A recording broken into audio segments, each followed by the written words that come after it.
येन तस्मै श्रीगुरवे नमः। नमो विष्णुपदाय कृष्णपृष्ठाय भूतले श्रीमते भक्तिवेदान्त स्वामिने नामिने। नमस्ते सारस्वती देवे गौरवाणी प्रचारिणे निर्विशेष शून्यवादी पाश्चात्य वंशाकल्पतरुभ्यश्च कृपा सिन्धु भैव च पतितानां पावनेभ्यो वैष्णवेभ्यो नमो नमः। जय श्री कृष्ण चैतन्य प्रभु नित्यानंद श्री अद्वैत गदाधर श्रीवासादि श्री गौर भक्त वृंद। हरे कृष्णा हरे कृष्णा कृष्णा कृष्णा हरे हरे हरे राम हरे राम राम राम हरे हरे। मुखम करोति वाचालं पंगुलं हयतगिरिं यत्कृपातमहं वन्दे परमानंद माधव। श्री गुरु दिनतारिणम श्री चैतन्य ईश्वरम नमः। विष्णुपादाय कृष्ण पृष्ठाय। आमे माने श्रवण करुचे भगवत गीता नवम अध्याय। এই 2 নম্বର ଶ୍ଲୋକର ତାତ୍ପର୍ଯ୍ୟ ଆମେ କିଛି ଶ୍ରବଣ କରିଥିଲେ, ତ ଯୋଉଠି ଛାଡ଼ିଥିଲେ ସେଟା ଆଜି ଆରମ୍ଭ କରିବା। ଆମେ 481 ପୃଷ୍ଠାରେ ଥିବା ଆଧ୍ୟାତ୍ମିକ ଜୀବନରେ ଏହି ପ୍ରକାର ଅଗ୍ରଗତି କୌଣସି ପ୍ରକାର ପୂର୍ବ ଶିକ୍ଷା ବା ଯୋଗ୍ୟତା पर ନିର୍ଭରଶୀଳ ହୁଏ ନାହିଁ। ଏହି ପନ୍ଥା ଏତେ ବିଶୁଦ୍ଧ ବା ପବିତ୍ର ଯେ ବ୍ୟକ୍ତି ଶୁଦ୍ଧ ଭାବରେ ଓ ନିଷ୍ଠା ସହକାରେ ଏଥିରେ ନିଯୁକ୍ତ ହେଲେ ସେ ବିଶୁଦ୍ଧ ହୁଏ। ଏଟାକୁ ପବିତ୍ରମ୍ ଇଦମ୍ ଉତ୍ତମମ୍ ଏହି ଶବ୍ଦର ବ୍ୟାଖ୍ୟା କରି ପ୍ରଭୁପାଦ କହୁଛନ୍ତି। ତ ବେଦାନ୍ତ ସୂତ୍ରରେ ଏହା ନିମ୍ନଲିଖିତ ମତରେ ବର୍ଣ୍ଣନା କରାଯାଇଛି। ବେଦାନ୍ତ ସୂତ୍ରରେ କୁହାଯାଇଛି ପ୍ରକାଶଶ୍ଚ କର୍ମଣି ଅଭ୍ୟାସାତ୍। ଏହି ଭକ୍ତି ଯୋଗ ଏତେ ଶକ୍ତିଶାଳୀ ଯେ କେବଳ ଦିବ୍ୟ ସେବା କର୍ମରେ ନିଯୁକ୍ତ ହେଲେ ନିଃସନ୍ଦେହ ଭାବରେ ବ୍ୟକ୍ତି ଜ୍ଞାନ ଲୋକ ଲାଭ କରିବ। ପ୍ରକାଶ ପ୍ରକାଶ ହବ, ଜ୍ଞାନ ଲୋକ ଦ୍ୱାରା ଉଦ୍ଭାସିତ ହବ। କଣ କରିଲେ ନା କର୍ମଣି ଅଭ୍ୟାସାତ୍, କର୍ମ କଲେ। କୋଉ କର୍ମ ନା ଭଗବାନଙ୍କ ଦିବ୍ୟ ଭକ୍ତିମୂଳକ ସେବା ଯୋଉ କର୍ମ, ସେଇ କର୍ମ। ନାରଦ ମୁନି ଜଣେ ଦାସୀ ପୁତ୍ର ଥିଲେ।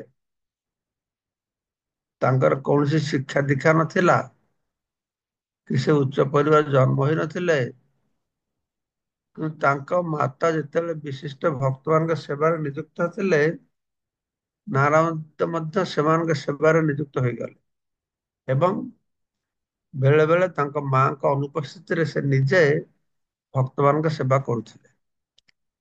ନାରଦ ସ୍ୱୟଂ କହିଲେ ଉଚ୍ଛିଷ୍ଟ लेपान अनुमोदितो द्विजहि सकृत् स्म भुञ्जे तत्पास्त किल्पिषः एवं प्रवृत्तस्य विशुद्ध चेतसस् तद्धर्म एवं अत्रति प्रजायते। तो नारद मुनि जे कहले ଯେ ଥରେ ମାତ୍ର ମୁଁ ସେମାନଙ୍କର ଅନୁମତି ନେଇ ସେମାନଙ୍କର ଖାଦ୍ୟର ଅବଶେଷ ଗ୍ରହଣ କରିଥିଲି। ଉଚ୍ଛିଷ୍ଟ ଅନୁମତି ନେଇକି, ହଁ? ଏବଂ ଏପରି କରିବା ଦ୍ୱାରା ମୋର ସମସ୍ତ ପାପ ସାଙ୍ଗେ ସାଙ୍ଗରେ କଟିଗଲା। ଏହି ପ୍ରକାର ସେବାରେ ନିଯୁକ୍ତ ହୋଇ ମୋର ହୃଦୟ ବିଶୁଦ୍ଧ ହୋଇଗଲା। ଏବଂ ସେ ଯୋଗୀ ମାନଙ୍କର ପ୍ରକୃତି ମୋ ପ୍ରତି ବଡ ଆକର୍ଷଣ ହେଉଥିଲା। ଶ୍ରୀମଦ୍ ଭାଗବତର ପ୍ରଥମ ସ୍କନ୍ଦ ପଞ୍ଚମ ଅଧ୍ୟାୟ 25 ନମ୍ବର ଶ୍ଲୋକରେ ଏକଥା କୁହାଯାଇଛି। ନାରଦ ତାଙ୍କ ଶିଷ୍ୟ ବ୍ୟାସଦେବଙ୍କୁ କହିଲେ, ତାଙ୍କ ପୂର୍ବ ଜନ୍ମରେ ପିଲାଦିନେ ସେ କେତେକ ଶୁଦ୍ଧ ଭକ୍ତଙ୍କ ସେବାରେ ନିଯୁକ୍ତ ଥିଲେ। ସେ ଭକ୍ତବୃନ୍ଦ ଚତୁର୍ମାସ ବ୍ରତ ପାଳନ ଉପଲକ୍ଷରେ ତାଙ୍କ ଗୃହରେ ଅବସ୍ଥାନ କରୁଥିଲା ବେଳେ ସେ ସେମାନଙ୍କ ସେବା କରିଥିଲେ ଏବଂ ସେମାନଙ୍କ ସହିତ ବଡ ବଡ ବଡ ଘନିଷ୍ଠ ଭାବରେ ସଂପୃକ୍ତ ହୋଇଯାଇଥିଲେ। ବେଳେ ବେଳେ ସେ ମହାତ୍ମା ଗଣ ତାଙ୍କ ଥାଳିରେ ଖାଦ୍ୟର କିଛି ଅଂଶ ଛାଡି ଯାଆନ୍ତି ଏବଂ ଯେଉଁ ବାଳକ ତାଙ୍କ ଥାଳି ହେଉଥିଲା ସେ ତାହା ସେବନ କରିବାକୁ ଇଚ୍ଛା କଲା। ତେଣୁ ସେ ଭକ୍ତଙ୍କୁ ପଚାରିଲା, ସେ ତାହା ସେବନ କରିପାରିବ କି?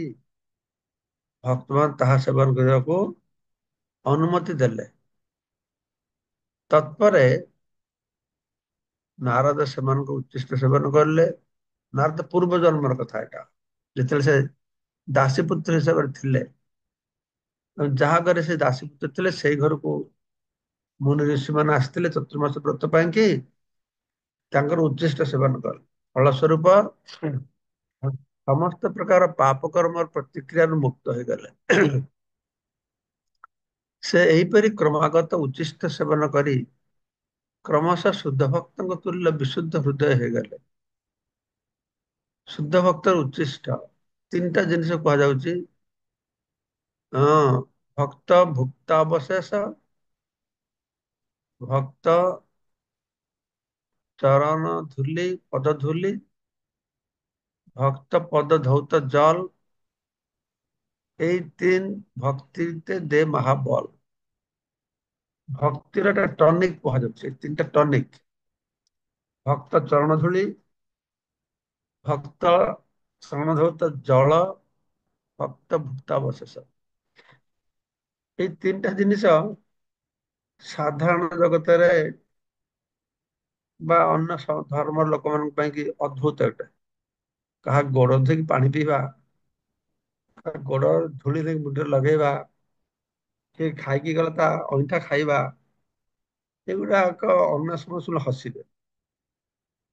କିନ୍ତୁ ଆମର ବୈଦିକ ସାହିତ୍ୟରେ ସାଧୁ ମୁନି ଋଷି ମାନଙ୍କର ଉଚ୍ଛିଷ୍ଟ ଗ୍ରହଣ କରିବା, ଚରଣ ଧୂଳି ମୁଣ୍ଡରେ ଲଗେଇବା, ତାଙ୍କର ପଦ ହଇତ ଜଳ ସେବା କରିବା ଗୁରୁତ୍ୱ ଦିଆଯାଇଛି। ଆଧ୍ୟାତ୍ମିକ ଦୃଷ୍ଟିକୋଣରୁ ଏସବୁରେ ନିଶ୍ଚିତ ରୂପେ ଗୁରୁତ୍ୱ ମହତ୍ୱ ରହିଛି, ତା ନହେଲେ ବୈଦିକ ଶାସ୍ତ୍ରରେ କାହିଁକି ବର୍ଣ୍ଣନା କରାଯାଇଛି। ଭୌତିକ ଦୃଷ୍ଟିରୁ ବି ଦେଖିବାକୁ ଗଲେ ଯେ କେତେ ନମ୍ର ବିନୟ ହେଲେ ଜଣେ ଅନ୍ୟର ଅଇଁଠା ଖାଇବ, ପାଣି ଧୋଇକି ପିଇବ, ଏସବୁ ଜିନିଷ ହେଇପାରିବ। ଆଉ ଏସବୁ ସାଧୁ ସନ୍ନ୍ୟାସୀ ମାନଙ୍କ କଥା ନୁହଁ। ଆମର ବୈଦିକ ଯୁଗରେ ଘରେ ବି ବାପା ମାଙ୍କୁ ପ୍ରଣାମ କରିବା, ଚରଣ ଥିବା ତାଙ୍କ ଚରଣ ଧୂଳି ମୁଣ୍ଡରେ ଲଗେଇବା, ଶ୍ୱଶୁର ଶାଶୁଙ୍କର ବା ସ୍ୱାମୀଙ୍କର ଚରଣ ଧୌତ ଜଳ ଟିକେ ପାନ କରିବା, ଏସବୁ ସିଷ୍ଟମ ଥିଲା। ସେଥିରେ କଣ ହୁଏ ନା ଆମେ ଦେଖିପାରେନି, ଆଉ ନ ଦେଖିଲେ ବି ଶକ୍ତି ସଞ୍ଚାରିତ ହୁଏ, ଶକ୍ତି ସଞ୍ଚାରିତ। ଯେମିତିକା ରିସେଣ୍ଟଲି ମୁଁ ଗୋଟେ ଦେଖିଲି ଭିଡିଓରେ, ବଡ ଜଣେ ନ୍ୟୁରୋ ସର୍ଜନ, ତାଙ୍କ ୱେବସାଇଟ ବି ରହିଛି, ଆପଣ ଦେଖିବେ। ସେ ରିସର୍ଚ୍ଚ କରି କହିଛନ୍ତି ଯେ କେମିତିକା ପ୍ରେୟାର ପ୍ରାର୍ଥନା କରିଲେ ଯୋଉ ଲୋକ ବିପଦରେ ଅଛି ତା ଉପରେ ପ୍ରଭାବ ପଡେ। ସେ ସୁନ୍ଦର ବହୁତ ରିସର୍ଚ୍ଚ କରି ଲେଖିଛନ୍ତି, ବୈଜ୍ଞାନିକ ମାନେ ବି ତାକୁ ଗ୍ରହଣ କରୁଛନ୍ତି। ଦେଖାଯାଏନି ତାର ଫଳ ଅଛି, ବୁଝିଲେ କି? ତ ବ୍ୟାପାର ହଉଛି ସେ ତ ପ୍ରସାଦ ଖାଇଲେ, ଭକ୍ତିରେ ଖାଇଲେ, ହଁ, ଭକ୍ତିରେ ଖାଇଲେ ଯେ ମୁଁ ସାଧୁ ମାନଙ୍କର ବୈଷ୍ଣବରେ ମୁଖଚିଷ୍ଟ ତାହା ମୋର ମନନିଷ୍ଠ। ବୈଷ୍ଣବ ମୁଖଚିଷ୍ଟ ମନନିଷ୍ଠ, ନିଷ୍ଠା ଥିବା ଦରକାର। ତ ଏଥିରେ କଣ ହେଲା, ସେ ଯୋଉ ଉଚ୍ଛିଷ୍ଟ ସେବା କରିଲେ, ଏଥିରେ ତାଙ୍କ ହୃଦୟ ପରିଷ୍କାର ହେଲା, ହୃଦୟ ପରିଷ୍କାର ହେଲେ ତାଙ୍କ ରୁଚି ବଢିଲା, ଭକ୍ତି ପ୍ରତି ରୁଚି ବଢିଲା, ଭଗବାନଙ୍କ ପ୍ରତି ରୁଚି ବଢିଲା, ସେବା ପ୍ରତି ରୁଚି ବଢିଲା। ବୁଝିଲେ କି? ତ ସେ ବିଶିଷ୍ଟ ଭକ୍ତଗଣ ଭଗବାନଙ୍କର ଦିବ୍ୟ ନାମ ଶ୍ରବଣ କୀର୍ତ୍ତନ ଆଦି ଅଖଣ୍ଡ ଦିବ୍ୟ ସେବା ଆସ୍ୱାଦନ ଗ୍ରହଣ କରିବାକୁ ଲାଗିଲେ। ନାରଦଙ୍କ ଠାରେ ସେ ରୁଚି ବୃଦ୍ଧି ପାଇବାରୁ ନାରଦ ମଧ୍ୟ ଭଗବାନଙ୍କ ଦିବ୍ୟ ନାମ ଗୁଣ ଆଦି ଶ୍ରବଣ କୀର୍ତ୍ତନ କରିବାକୁ ଇଚ୍ଛା କଲେ। ତ ଭକ୍ତଗଣ ଭଗବାନଙ୍କ ନାମ କୀର୍ତ୍ତନ ଇତ୍ୟାଦି କରୁଥିଲେ। ତ ନାରଦ ମୁନି ତାଙ୍କର ଉଚ୍ଚିଷ୍ଟ ପାଇକି ତାଙ୍କ ଚିତ୍ତ ଶୁଦ୍ଧି ହେଇଗଲା ଆଉ ତାଙ୍କର ରୁଚି ବଢିଲା। ଏହି ପ୍ରକାରେ ସାଧୁ ସଙ୍ଗ ଲାଭ କରି ତାଙ୍କଠାରେ ସେବା କରିବାର ଅଭ୍ୟାସ ଜାତ ହେଲା। ପ୍ରଥମେ ଉଚ୍ଚିଷ୍ଟ ପାଇଲେ, ତାପରେ ଭଗବାନ କଥା ଶ୍ରବଣ କୀର୍ତ୍ତନ ପାଇଁ ରୁଚି ହେଲା, ତାପରେ ସେବାର ଅଭିଳାଷ ଆସିଲା। ଭଗବାନ କଥା ଶୁଣିଲେ ସେବା କରିବାକୁ ଇଚ୍ଛା ହବ, ସେବା ଯେତେ କରିବ ଭଗବାନ କଥା ଭଲରେ ଶୁଣିବାକୁ ଇଚ୍ଛା ହବ। ଏ ଦୁଇଟା ପରିପୂରକ। ମାନେ ଭଲ ସେବା କରିବେ, ସେମାନେ ଭଲ ସେବା କରିବେ, ସେମାନେ ସେମାନଙ୍କର ଭଗବାନଙ୍କର କଥା ଶୁଣିବା ପାଇଁ ଆଗ୍ରହ। ଯୋଉମାନେ ଭଗବାନଙ୍କ କଥା ଭଲ ଭାବେ ଶୁଣିବେ, ସେମାନଙ୍କର ଭଗବତ ସେବା କରିବାର ଆଗ୍ରହ। ତେଣୁ ସେ ବେଦାନ୍ତ ସୂତ୍ରରୁ ଉଦ୍ଧାର କରି କହିଛନ୍ତି, ପ୍ରକାଶଶ୍ଚ କର୍ମଣି ଅଭ୍ୟାସ। ଯଦି ବ୍ୟକ୍ତି କେବଳ ଦିବ୍ୟ ସେବାରେ ନିଯୁକ୍ତ ହୁଏ, ତାକୁ ସବୁ ସ୍ୱତଃ ପରିସ୍ଫୁଟ ହୋଇଯାଏ ଏବଂ ସେ ବୁଝିପାରେ। ଏହାକୁ ପ୍ରତ୍ୟକ୍ଷ ପ୍ରକାଶ କୁହାଯାଏ। ଭଗବାନଙ୍କ ସେବା କଲେ ରାଜ ବିଦ୍ୟା ରାଜଗୁରୁ ପବିତ୍ରମ ଇଦମୁତ୍ତମ ପ୍ରତ୍ୟକ୍ଷମ ଅବଗମ, ଏ ସବୁ କିଛି ସୁସ୍ପଷ୍ଟ ହେଇଯାଏ। ତାର ସବୁ କିଛି ପ୍ରକାଶିତ ହୁଏ। ଭଗବତ ସେବାର ମାଧ୍ୟମରେ ସବୁ ସହଜରେ ବୁଝିପାରିବ। ସେବା ନ କରିଲେ ସେ ଭଲ କି ବୁଝିପାରିବ। ସେବା କଲେ ଭଗବାନ ତ ପରମାତ୍ମା ରୂପରେ ହୃଦୟରେ ଅଛନ୍ତି ନା, ସେ ସମସ୍ତଙ୍କୁ ବୁଝେଇ ଦେବେ। ସିଏ ନ ବୁଝେଇଲେ ଆମେ କେମିତି ବୁଝିବା? ସେ କାହାକୁ ବୁଝେଇବେ? ତେସାଂ ସତତ ଯୁକ୍ତା ନାଂ ଭଜତାଂ ପ୍ରୀତିପୂର୍ବକ। ଯୋଉମାନେ ପ୍ରୀତିପୂର୍ବକ ଭଗବାନଙ୍କ ସେବାରେ ନିଯୁକ୍ତ ହେବେ, ତାଙ୍କୁ ସେ ବୁଝାଇବେ। ବୁଝିଲେ? ତ ନାରଦ ବାସ୍ତବରେ ଏକ ଦାସୀପୁତ୍ର ଥିଲେ ପୂର୍ବ ଜୀବନରେ। ତାର ତାର ପୂର୍ବ ଜୀବନରେ ସେ ଜଣେ ଗନ୍ଧର୍ବ ହେଇଥିଲେ, କିନ୍ତୁ ବିଭିନ୍ନ ତାଙ୍କ ପୂର୍ବରୁ ଜନ୍ମ କଥା ବର୍ଣ୍ଣନା କରାଯାଇଛି। ତ ବିଦ୍ୟାଳୟକୁ ଯାଇକି ଶିକ୍ଷା ଲାଭ କରିବା কোনো ସୁଯୋଗ ତାଙ୍କର ନଥିଲା। ସେ କେବଳ ତାଙ୍କର ମାଙ୍କୁ ସାହାଯ୍ୟ କରୁଥିଲେ। ସୌଭାଗ୍ୟବଶତଃ ତାଙ୍କ ମା କେବଳ ଭକ୍ତଙ୍କ ସେବାରେ ନିଯୁକ୍ତ ହୋଇଥିଲେ। କୋଉ ଜମିଦାର ଘରେ ହয়তো କାମ ଦାମ କରୁଥିବେ, ଜମିଦାର ଘରକୁ ତ ଆସନ୍ତି ସାଧୁ ସନ୍ନ୍ୟାସ ମାନେ, ତାଙ୍କୁ ତ ଦାୟିତ୍ୱ ଦିଆ ହେଇଥିବ ଟିକେ ସାଧୁ ଦେଖାଶୁଣା କର, ଏଇ ସୁଯୋଗ ସେ ପାଇଗଲେ। ଶିଶୁ ନାରଦ ମଧ୍ୟ ସେଇ ସୁଯୋଗ ପାଇଥିଲେ ଏବଂ ଏଇ ପ୍ରକାର ସାଧୁ ସଙ୍ଗ ଦ୍ଵାରା ସେ ସମସ୍ତ ଧର୍ମର ଅନ୍ତିମ ଲକ୍ଷ୍ୟ ଭଗବତ ଭକ୍ତି ଲାଭ କରିଥିଲେ। ଭକ୍ତି ତ ଭକ୍ତି ଭଗବତ ଭକ୍ତି ସଙ୍ଗନ ବଜାୟତେ। ଭକ୍ତି ଲାଭ କରିବାର ଉପାୟ ହଉଛି ଭକ୍ତର ସାନ୍ନିଧ୍ୟ। ଭକ୍ତ ସାନ୍ନିଧ୍ୟ ନ ପାଇଲେ ସେଠି ଭକ୍ତି ଲାଇନ କି ଆସିପାରିବ ନାହିଁ। ତ ଏଇ ସାଧୁ ସଙ୍ଗର ଉଦ୍ଦେଶ୍ୟ ହଉଛି କଣ ନା ଭକ୍ତି ଲାଭ କରିବା। ଯୋଉମାନେ ତଥାକଥିତ ସାଧୁ ସଙ୍ଗ କରିବେ, ସାରା ଜୀବନ କରି ଭକ୍ତି ହବନି। ଆଜି ପ୍ରଭୁପାଦଙ୍କ ସଙ୍ଗ ଲାଭ କରିକି ଆମେରିକା, ଜର୍ମାନ, ଜାପାନ କି ହିନ୍ଦୁ, ମୁସଲମାନ, ଖ୍ରୀଷ୍ଟିଆନ ସମସ୍ତଙ୍କର ହୃଦୟ ପରିବର୍ତ୍ତନ ହେଲା। ମାନେ ଭଗବତ ଭକ୍ତି ଯୋଗ ଅବଲମ୍ବନ କଲେ, କାହିଁକି ନା ସେ ପ୍ରଭୁପାଦଙ୍କର ସାନ୍ନିଧ୍ୟ ଲାଭ କଲେ। ଶ୍ରୀମଦ୍ ଭାଗବତ କୁହାଯାଇଛି, ଧାର୍ମିକ ଲୋକମାନେ ସାଧାରଣତଃ ଏହା ଜାଣିନଥାନ୍ତି ଯେ ଧର୍ମର ଅନ୍ତିମ ଲକ୍ଷ୍ୟ ବା ସର୍ବୋଚ୍ଚ ସିଦ୍ଧି ହଉଛି ଭଗବତ ଭକ୍ତି ଲାଭ। ତ ସାଧାରଣ ଲୋକମାନେ ଧର୍ମ କରନ୍ତି। କାହିଁକି ଧର୍ମ କରନ୍ତି? ନା ଧର୍ମ କଲେ ଅର୍ଥ ମିଳିବ ସେଥିପାଇଁ। ଅର୍ଥ ମିଳିଲେ କଣ ହବ? ଅର୍ଥ ମିଳିଲେ ମୁଁ କାମନାକୁ ଚରିତାର୍ଥ କରି ବ୍ୟବହାର କରିବି। କାମନା ଚରିତାର୍ଥ ଗୋଟେ ଏଇଭଳିଆ ଜିନିଷ, ତା ଶେଷ ନାହିଁ।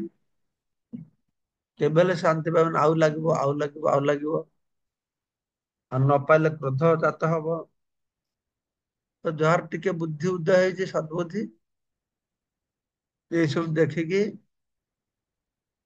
ସେ କର୍ମ ଧର୍ମ କାମ ସବୁ ପରିତ୍ୟାଗ କରିକି ସେ ମୁକ୍ତି ପାଇଁ ଚେଷ୍ଟା କରିବ।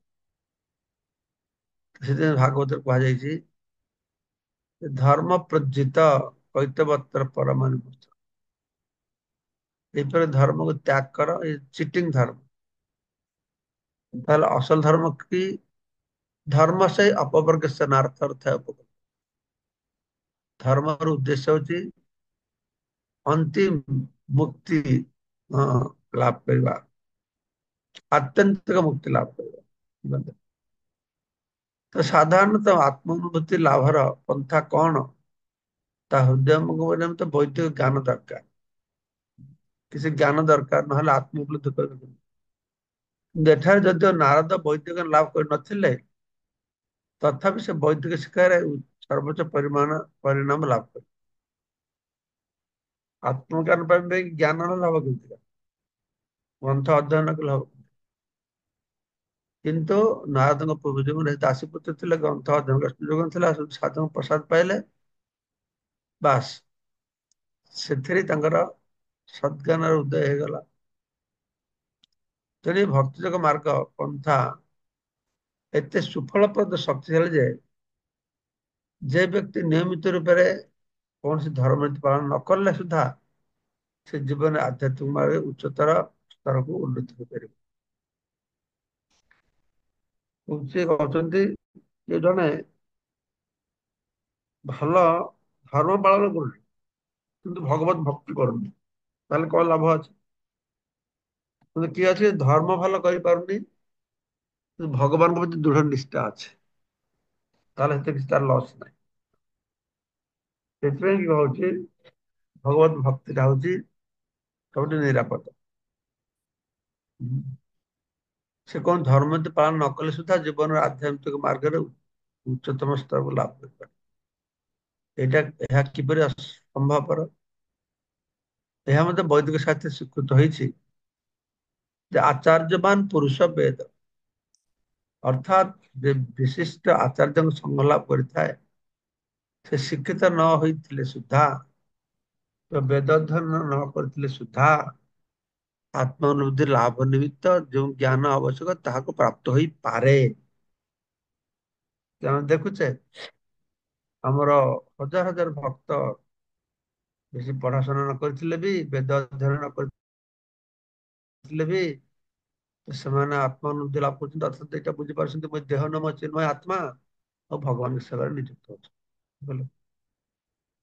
ତ ଏଇ ଭକ୍ତି ଯୋଗ ମାର୍ଗ ଅତ୍ୟନ୍ତ ସୁଖକର କାହିଁକି? ସୁଖମ କର୍ତ୍ତୁମ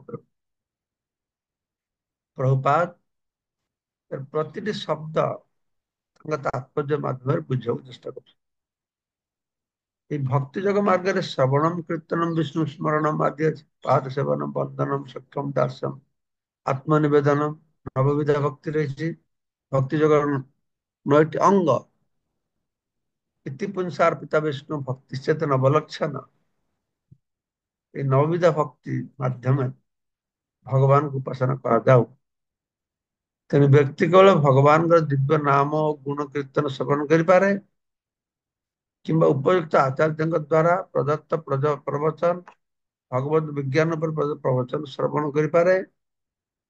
କେବଳ ବସି ବ୍ୟକ୍ତି ଶିଖିପାରେ, ଅର୍ଥାତ ଶୁଣିକି ଭକ୍ତି ଶିଖିପାରେ। ତତ୍ପରେ ସେ କୃଷ୍ଣ ପ୍ରସାଦ ଅତି ସ୍ୱାଦୁକର ଖାଦ୍ୟ ସେବନ କରିପାରେ। ପ୍ରତ୍ୟେକ ଅବସ୍ଥାରେ ଏହି ଭକ୍ତି ଯୋଗ ଅତ୍ୟନ୍ତ ଆନନ୍ଦଦାୟକ।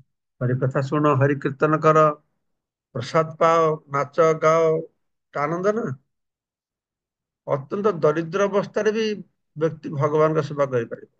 ଯେତେ ଗରିବ ହେଲେ ବି ଭଗବାନ କହିଛନ୍ତି ପତ୍ରଂ ପୁଷ୍ପଂ ଫଲଂ ତ୍ୱମ୍ ଯୋ ମେ ଭକ୍ତ୍ୟା ପ୍ରୟଚ୍ଛତି, ପତ୍ର ପୁଷ୍ପ ଫଳ ପାଣି କର।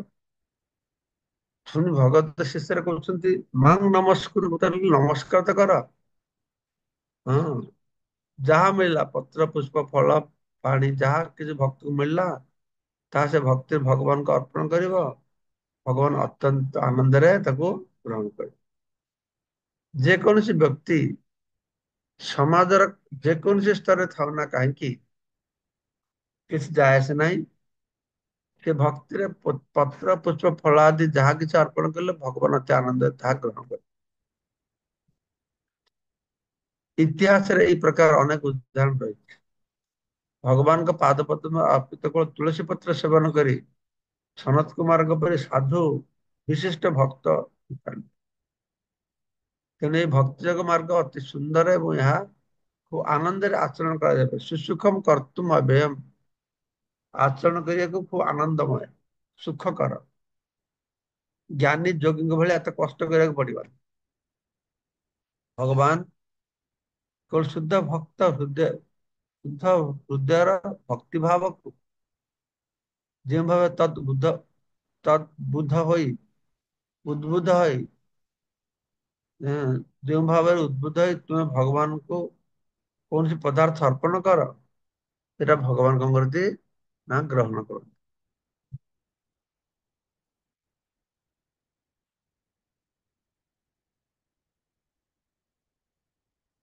ଏଠାରେ ଏହା କୁହାଯାଇଛି ଯେ ଉଁ, ବାସ୍ତବରେ ମୁକ୍ତି ପରେ ହିଁ ଭକ୍ତି ଆରମ୍ଭ ହୁଏ। ବୁଝିଲେ? ମୁକ୍ତି ଭାଗବତରେ ପ୍ରଥମରେ କୁହା ହେଲା ନା ଧର୍ମ ପ୍ରଜିତ। ଧର୍ମ ପ୍ରଜିତ ମାନେ ଧର୍ମକୁ ତ୍ୟାଗ କର। ଧର୍ମକୁ ତ୍ୟାଗ କର ମାନେ ଧର୍ମ ଅର୍ଥ କାମ ମୋକ୍ଷ ଏ ସବୁକୁ ତ୍ୟାଗ କର। ପୃଥିବୀতে ଧର୍ମ ନାମେ যত কিছু চলে ଭାଗବତ କହେ ସବୁ ପରିପୂର୍ଣ୍ଣ ଛলে। ଛଳ ଧର୍ମ କୋଉଟା ଛଳ ଧର୍ମ ନା ଧର୍ମ ଅର୍ଥ କାମ ମୋକ୍ଷ। ଅଜ୍ଞାନ ତମର ନାମ କହିଏ କୈତବ, ଧର୍ମ ଅର୍ଥ କାମ ମୋକ୍ଷ ବାଞ୍ଛା ଆଦି ସବୁ ଏଇ ଧର୍ମ ଅର୍ଥ କାମ ମୋକ୍ଷ ବାଞ୍ଛା ଇଚ୍ଛା ଏ ସବୁ ହଉଛି କୈତବ ଧର୍ମ। ଆଉ ଏଇ ଚାର୍ଟର ମଧ୍ୟରେ ମୁକ୍ତି ସମସ୍ତଙ୍କର କାମ୍ୟ ମୁକ୍ତି ପାଇବା, କିନ୍ତୁ ମୁକ୍ତି ସବୁଠୁ ଡେଞ୍ଜରସ୍। ତାର ମଧ୍ୟ ମୁକ୍ତି ବାଞ୍ଛା କୈତବ ପ୍ରଧାନ ଯାହା ହଇତେ ହଁ, ଭଗବାନ ଅନ୍ତର୍ଧାନ ଭଗବତ ଭକ୍ତି ମିଳିବନି। ଅର୍ଥାତ୍ ଏଇ ଯେ ମୁକ୍ତି ମାନେ ଆମେ ବୁଝେ ନିରାକାର ବ୍ରହ୍ମରେ ଲୀନ ହେଇଯିବା। ହଁ ସେଟା ମୁକ୍ତି, କିନ୍ତୁ ଭକ୍ତିର ମାଧ୍ୟମରେ ଭଗବାନଙ୍କ ଚରଣ କମଳ ପାଇବାଟା ହଉଛି ଆତ୍ୟନ୍ତିକ ମୁକ୍ତି। ସେ ଆତ୍ୟନ୍ତିକ ମୁକ୍ତି। ସ୍ୱର୍ଗକୁ ଗଲେ ପୁନର୍ବାର ଆମକୁ ଏଠି ଆସିବାକୁ ପଡିବ। କ୍ଷୀଣେ ପୁଣ୍ୟ ମର୍ତ୍ତ୍ୟଲୋକ ବିଶନ୍ତି। ମୁକ୍ତି ପାଇଲେ ବି ବ୍ରହ୍ମ ଜ୍ୟୋତି ଗଲେ ବି ଆଉ ଆସିବାକୁ ପଡିବ। ଆରୁହ୍ୟ କୁଛ ନ ପରଂ ପଦଂ ତଥା ପତନ୍ତି ଅଧ।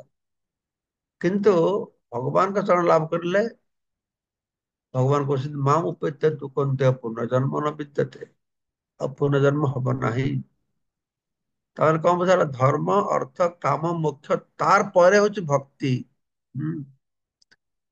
ତେଣୁ ଭଗବତ ଗୀତା କହିଛି ବ୍ରହ୍ମଭୂତ ମୁକ୍ତି ପରେ କିମ୍ବା ବ୍ରହ୍ମଭୂତ ଅବସ୍ଥାରେ ଅବସ୍ଥାନ କରି ବ୍ୟକ୍ତିର ଭକ୍ତି ଯୋଗ ଆରମ୍ଭ ହୁଏ। ବ୍ରହ୍ମଭୂତ ପ୍ରସନ୍ନାତ୍ମନ ଅସୁଚିତ ନ କାଂକ୍ଷତି। ଏଇ ବ୍ରହ୍ମଭୂତ ସ୍ତରରେ ଆସିଗଲେ ସେ କଣ ହବ? ମୁକ୍ତି ଅବସ୍ଥାରେ ଆସିଗଲା। ତାପରେ ନିଶ୍ଚିନ୍ତ ସେ ଭଗବତ ଭକ୍ତି କରିବ। ଆଉ କଣ ଜଡ କଳୁଷ ତ ତା ମଧ୍ୟରେ ନାହିଁ। ଭଗବାନଙ୍କ ସେବାରେ ନିଯୁକ୍ତ ହେଲେ ବ୍ୟକ୍ତି ଭଗବାନଙ୍କୁ ବୁଝିପାରିବ। କର୍ମ ଯୋଗ ଅଛି, ଜ୍ଞାନ ଯୋଗ ଅଛି, ଅଷ୍ଟାଙ୍ଗ ଯୋଗ ଅଛି କିମ୍ବା ଅନ୍ୟ କୌଣସି ଯୋଗ ମାର୍ଗ ସ୍ଵାଧୀନ ଭାବରେ ଗ୍ରହଣ କରି ବ୍ୟକ୍ତି ଭଗବାନଙ୍କୁ ବୁଝିପାରିବ ନାହିଁ। ଭକ୍ତି ଯୋଗ ମାର୍ଗକୁ ନ ଆସିଲେ ବ୍ୟକ୍ତିଗତ ଭଗବାନଙ୍କୁ ବୁଝିପାରିବ ନାହିଁ। ଭକ୍ତମାଙ୍ଗ ଅଭିଯାନ ଭକ୍ତି ଏନମ ଦର୍ଶୟ। ଭକ୍ତି ମାର୍ଗକୁ ନ ଆସିଲେ ସେ ବୁଝିପାରିବନି, ତାର ଦିବ୍ୟ ଜ୍ଞାନ ଲାଭ ହବ। ଦିବ୍ୟ ଜ୍ଞାନ ହୃଦୟ ପ୍ରକାଶିତ, ହୃଦୟ ପ୍ରକାଶିତ ହବ। ଶ୍ରୀମଦ୍ ଭାଗବତମରେ ସ୍ୱୀକୃତ ହୋଇଛି ଯେତେବେଳେ ବ୍ୟକ୍ତି भक्ति जोग मार्ग अवलंबन कर विशेषतः तत्वदर्शी ज्ञानी भक्त श्रीमद् भागवतम किंबा भगवत गीता श्रवण କରି ନିଜକୁ ବିଶୁଦ୍ଧ କରେ ସେତେବେଳେ ସେ କୃଷ୍ଣ ବିଜ୍ଞାନ କିମ୍ବା ଭଗବତ ବିଜ୍ଞାନ ବୁଝିପାରେ ଏବଂ ଏବନ ପ୍ରସନ୍ନ ମନ ସହ ଭଗବତ ଭକ୍ତି ଜଗତ ଭଗବତ ତତ୍ତ୍ୱ ବିଜ୍ଞାନ ମୁକ୍ତି ସଙ୍ଗେ ପ୍ରସନ୍ନ ମନରେ ସେତେବେଳେ ବହୁତ ପ୍ରସନ୍ନାତ୍ମା ନ ଚେତତି ନ କାଙ୍କତି ଏ ସ୍ତରକୁ ଆସିଯିବ ଯେତେବେଳେ ନିଶ୍ଚିନ୍ତ ସେ ଶୁଦ୍ଧ ଭକ୍ତି କରିବ ନ ଚେତତି ନ କାଙ୍କତି ବାସ୍ ହେଇଗଲା। ତ ସେତେବେଳେ ତାର ହୃଦୟ ପରିଷ୍କାର ହେଇଯିବ ମଇଳା ପରିଷ୍କାର ହେଇଯିବ। ହଁ ଆଉ ସେ ବୁଝିପାରିବ ଭଗବାନ କଣ। ଏହି ପ୍ରକାର ଭକ୍ତି ଯୋଗ ମାର୍ଗ ବା କୃଷ୍ଣ ଭାବନା ଏଟାକୁ ରାଜବିଦ୍ୟା କୁହାଯାଉଛି। ସମସ୍ତ ଗୁପ୍ତ ଜ୍ଞାନ ମଧ୍ୟ ରାଜବିଦ୍ୟା ଏବଂ ଗୁପ୍ତ ଜ୍ଞାନରେ ମଧ୍ୟ ରାଜା କୋଉଟା ନାଇଁ ଭକ୍ତି ଯୋଗ। ଏହା ହଉଛି ଧର୍ମ ଧର୍ମ ଶୁଦ୍ଧ ରୂପ। ତ ଧର୍ମ ଗୋଟେ ପରମ ଧର୍ମ ଜାଗତିକ ଧର୍ମ ଗୋଟେ ଆଧ୍ୟାତ୍ମିକ ଧର୍ମ। ଗୋଟେ ଧର୍ମ କଳୁଷତା ରହିଛି କାହିଁକି କାମନା ବାସନା ନେଇ ଧର୍ମ କରୁଛନ୍ତି। ଆପଣ ଭକ୍ତି ପାଇଁ ଧର୍ମ କରିବେ ଏଟା ଶୁଦ୍ଧ। ତ ବିନା କଷ୍ଟରେ ଏକ ଆନନ୍ଦ ସହକାରେ ଆଚରଣ କରାଯାଇ ପାରିବ। ତେଣୁ ପ୍ରତ୍ୟେକ ଏହାକୁ ଶ୍ରବଣ କରିବା ଉଚିତ। ଆଜି 2 ନମ୍ବର ଶ୍ଲୋକ ସମାପ୍ତ ହେଲା। କାଲି 3 ନମ୍ବର ଶ୍ଲୋକ ଆମ ସମସ୍ତେ ଶ୍ରବଣ କରିବା। ହରେ କୃଷ୍ଣ ହରେ କୃଷ୍ଣ कृष्ण कृष्ण हरे हरे हरे राम हरे राम।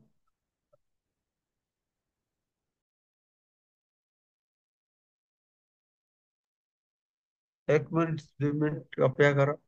আমি আমি বাংলায় চৈতন্য চরিতামৃত পাঠ করো শ্রবণ করবো পাঠ করা শুরু করবো। এটা আমার দেখতে হবে কোথায় আছে ফাইলটা খুলতে হবে। হরে কৃষ্ণ মহারাজ, একটা জিজ্ঞাসা আছে করবো মহারাজ। বলুন। মহারাজ, নারদ মুনি পূর্বজন্মে দাসীপুত্র ছিলেন। তো আমরা জানি যে নারদ মুনি ব্রহ্মার পুত্র ছিলেন।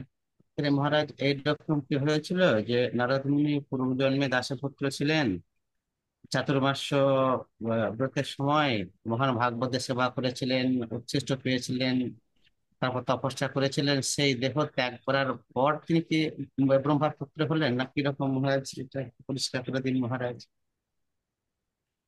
যেটা বলছেন সেটা পরিষ্কার। ঠিক আছে। ও, আচ্ছা। ওইটা আছে তাহলে তাহলে এই দাসপুত্র। পুরাণে পূর্ব তার এই দাসপুত্র হওয়ার পূর্ব জীবন কথা উপবর্ণনা গন্ধর্ব না কি জানতে আরো বর্ণনা করা হয়েছে। সে দেহ ত্যাগ করা দেহ ত্যাগ করে নতুন দেহ ধারণ করবে। ঠিক আছে। হ্যাঁ, মহারাজ, প্রণাম।